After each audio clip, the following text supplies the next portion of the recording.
Nalagay ko na yung hipon. Ayan, sarap, yummy yummy. Masarap yan guys, yung hipon na yan, manamis-namis. Tsaka nilagay ko na po yung oyster sauce. Ayan guys, masarap yan pag maraming oyster sauce. Ayan, sarap, yummy yummy. Nilagay ko na po yung tuko. Ayan, sarap yan guys.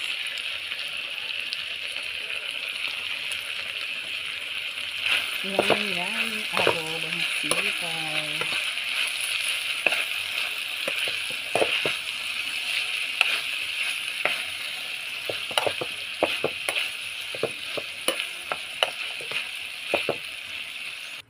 Ilagyan ko muna siya ng konting water.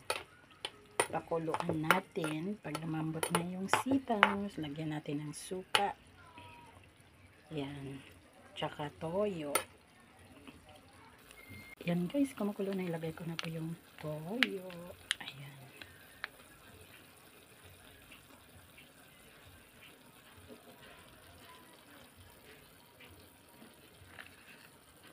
Tsaka lalagyan ko na ng magic sarap. Ang pasarap. Ayan. Guys, ito na ang aking adobong sitaw. Ayan. Sarap. Ayan. Sarap yung adobong sitaw. Dito na. Kainan na. Sarap. At syempre, may tuyo. Ayan, sarap. Yummy yummy. Thank you for watching.